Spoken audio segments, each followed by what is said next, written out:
So I want to start with the reaction around the world to the passing of Diego Maradona at the age of 60. Let's start with OTB Sports here. So Maradona versus England, one game that captured the Argentinian dream. Go and take us around the world. What else is happening here?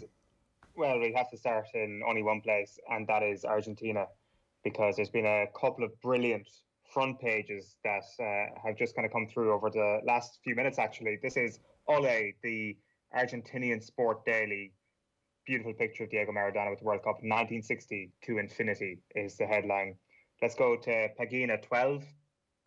I don't want this pain in my heart is the headline there. As you can imagine, the Argentinian press, some incredible front pages across the media there. Of course, if you're not going to get that emotion in Argentina, you're probably going to get it in Italy. La Repubblica goes with the headline, Football Goes to Heaven, and it is a photograph of Diego Maradona in his Argentinian jersey. You're probably going to get a lot of Napoli here as well across the Italian press. The Corriere dello Sport, Diego lives, Diego vive is the headline there. Moving on then to La Gazzetta dello Sport. The headline in La Gazzetta is very simplistically, I saw Maradona. So plenty tributes across the Italian press. Let's go around the rest of Europe. Marca goes with a quote from Diego himself. If I die, I want to be reborn and I want to be a footballer and I want to be Diego Armando Maradona again. Kicker then in Germany. Beautiful front page there to today's edition of Kicker. Let's move on to Hungary then. By the way, Nick Harris at Sporting Intelligence on Twitter has got a great thread of all these.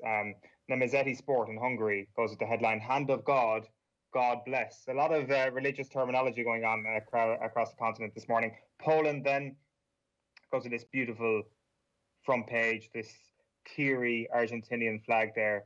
It's a fantastic cover. Belgium then, let's go and look at their media.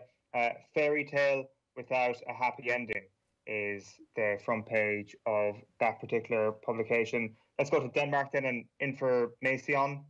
I probably completely butchered the pronunciation of that. The sinner, the saviour, and the greatest football player is how the headline translates there. Let's go across to Sweden then. I'd like to hear your Swedish and your Danish and all that. That would be good. Go on. So this is Dagens Nyheter, which is obviously a very top publication in Sweden. The headline is, he showed the sky of football. Han desade fotballens himmel. I'm just going to go for that. Norway goes with Maradona with the World Cup in hands. The translation of that headline there is, now he's in God's hands. Quick trip over to the UAE.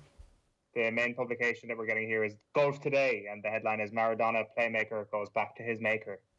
The National then in Scotland just leads with a great photograph of Maradona. Really, there are countless images of him that just seem so beautiful.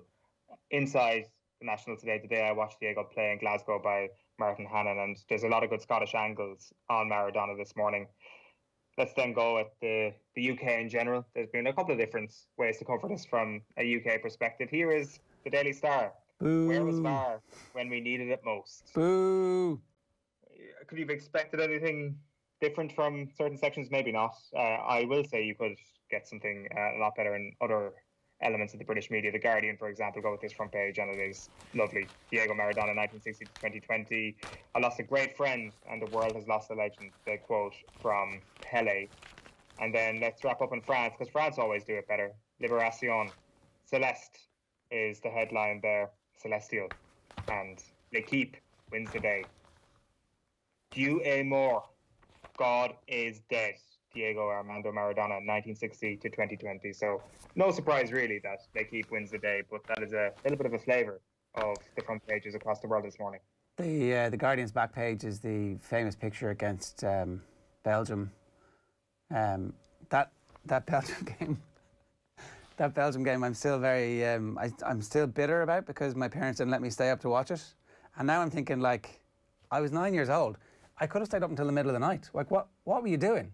So I haven't phoned them up angrily to denounce them just yet. I'm going to wait a couple of days until my anger cools and pick a 40-year-old fight and go, what the hell were you thinking?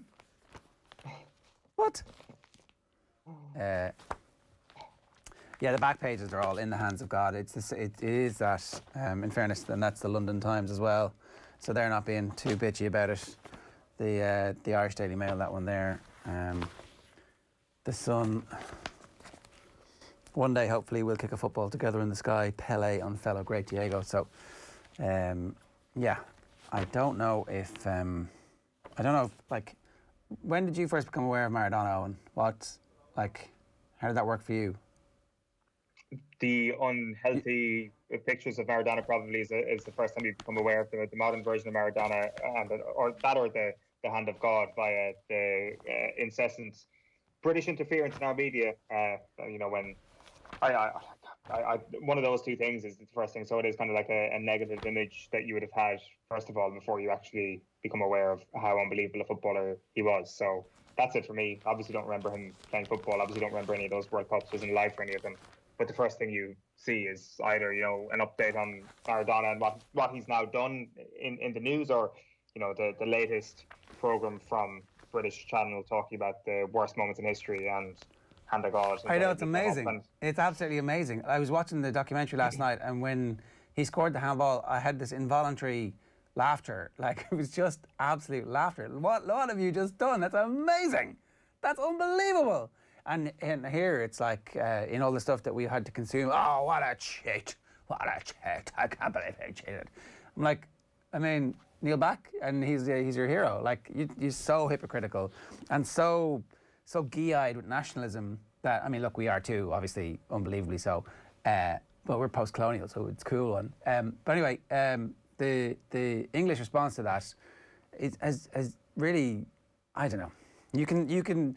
I think you can trace a lot of Brexit issues to how people, if you ask them, what do you think about Maradona? If they say cheat, you're like, you're one of Farage's boys, aren't you?